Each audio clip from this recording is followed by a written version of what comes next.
Okay, this video is to talk about competency board reviews. So first of all, I wanted to show you they're coming up right after Thanksgiving break on Thursday and Friday.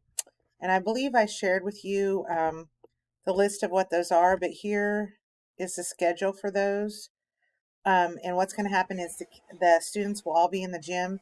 Mr. Funk's going to watch them. They'll be spread out all over the gym, and then they need to go to wherever their board is. So it tells you the room, and the first name on there is the room it's going to be at. So Peterson Kern is going to be in Peterson. Hobbs Brax is going to be in Hobbs. Okay, whatever the first name is, that's the room they'll be in. And they'll come to your room. They should be there 10 minutes ahead. They should be waiting when the next person comes out. We should only have one kid waiting in line. And they should come in with their rubric and then their proof, and they should spend no more than 10 minutes. You may have to set a timer because they cannot take longer than that. They should come in with their rubric and show you how they proved it. So let's look at a rubric real quick. Oh, don't have that open. Let me pause this. So every student should have this competency mastery rubric for themselves. I would encourage them to write their names on them. And they should have copied out the actual competency and put it right here. And then over here, they should have written how they were going to meet it. How's that for good English? And they should have cleared these with each of their advisors already. And so what I'm going to tell you advisors, I don't want you to tell the kids this, but I just want to make it clear. If you told a kid that whatever they wrote in here meets that competency, then it meets it. Even if the other advisor in the room doesn't necessarily agree with you, or maybe you're a little iffy. But if we as advisors told kids, yeah, whatever you chose there, yeah, making a video will meet that competency, then it passes. Okay, as long as they did it. Now, so what I don't want is you guys to argue over, well, I'm not sure that meets the competency or not. The main thing is if you, the student and the advisor agree that this would meet this competency and they did it, then they're good. Okay. If they chose not to do it, then that's their problem. They didn't do it. If they never talked to you, they never got it done, they never cleared it with you, then it's kind of up for grabs at that point. But I have specifically told the students over and over and over again to run those past their advisor and make sure they agree with you. And if they've done that and you've agreed and that advisor is sign off, then that competency, it's that's how they're going to meet it. That is fine. Okay.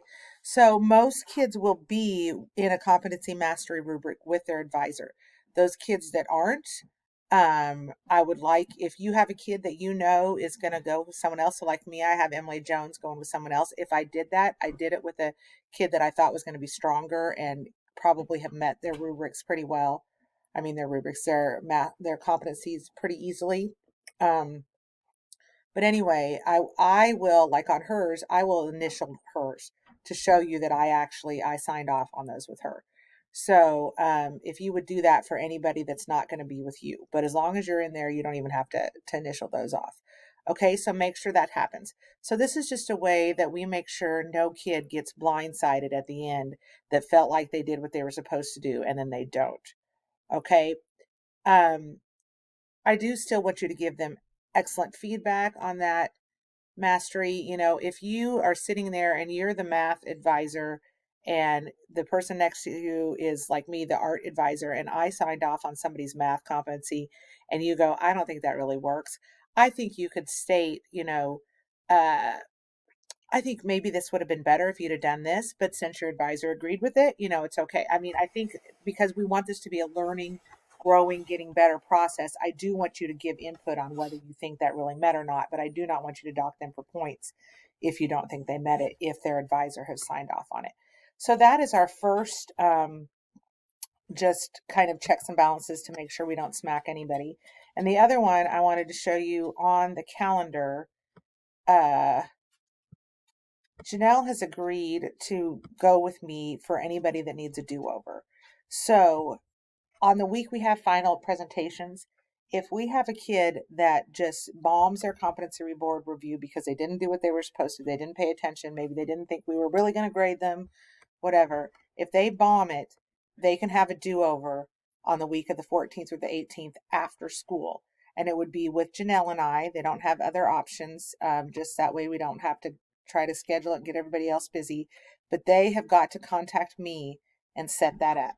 So they have to take control of their own mistake and talk to me, email me, come down and see me, and set up a date and time to do that after school, sometime between the 14th and 18th, to do a redo. So based off of hopefully some feedback that was given to them off their competency board review, they could go back and tweak and change some things and do a redo after school on the 14th or 18th. So if you guys don't understand how we're doing grading, how that's going to work, please let me know. I don't want somebody to walk in to those competency board reviews and feel like you're just lost. Please let me know. I'll answer questions, make sure we're all set for that, but I wanted you to start thinking about that now. Okay, talk to you soon.